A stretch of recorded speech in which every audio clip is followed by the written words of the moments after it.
From gorillas to explosions to planes. These are all classics in my book.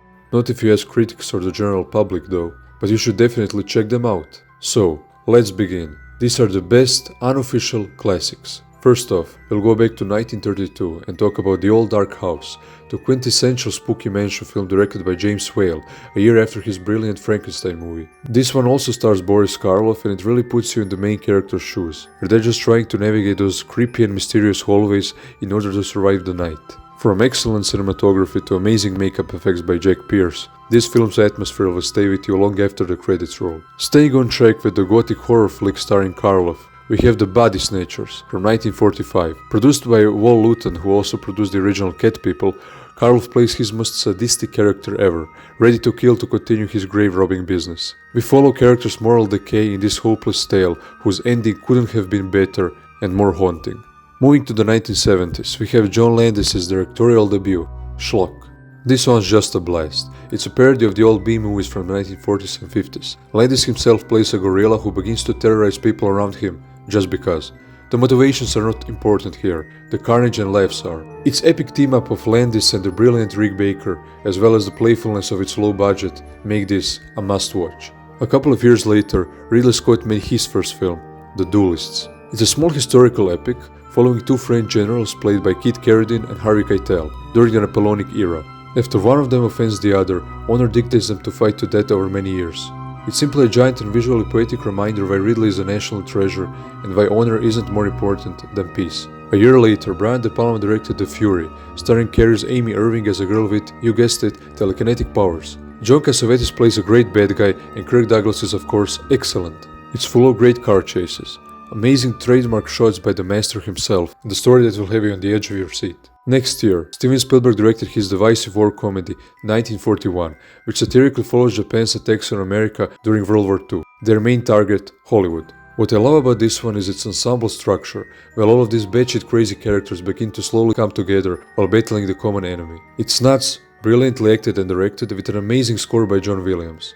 It was also a start for Robert Zemeckis and Bob Gale before they made Back to the Future films. Then we have Walter Hill's Streets of Fire, an epic neo-noir punk romance starring Diane Lane in her sexiest role to date. We also have Willem Dafoe as the main villain, and he just has so much fun with the role.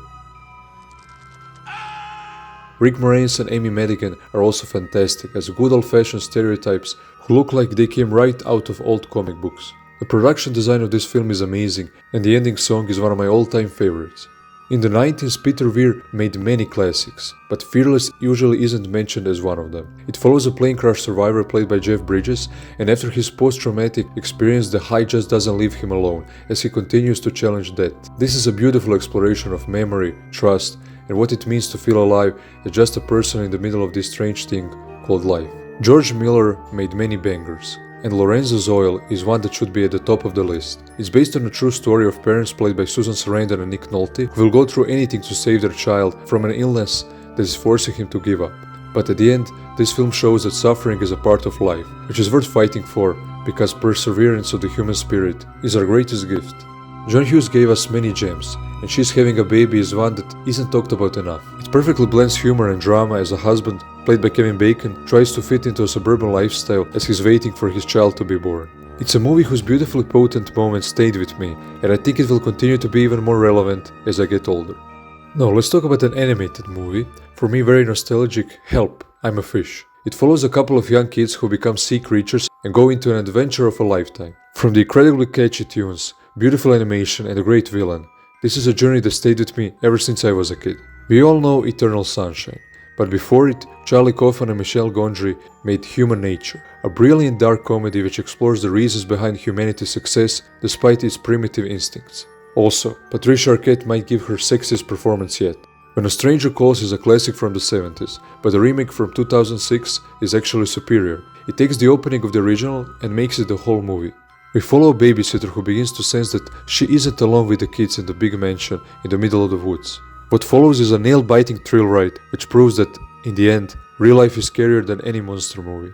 Anytime you mix kids with real-life horrors, it's one hell of a heart attack. Woody Allen is still making movies in his 9th decade on this planet, and to run with love is a delight. Following a couple of storylines, it gives us his vision of Rome, and it's like you've imagined it. It's full of great acting, observational eccentricities, and neurotic moments that will have you rolling on the floor. Now we come to the last pick, one of my all-time favorites, The Bucket List. As Tuckman would say, I grew up with this film, and it just continues to get better. It has everything I want from a movie. Relatable humor, nuance of the dramatic moments, Morgan's voice, Jack's smile, and an unapologetic sentimental heart beating through its runtime. The late Rob Reiner was awesome, and this is his best work. And that's it. Like, share, subscribe, and thank you for watching.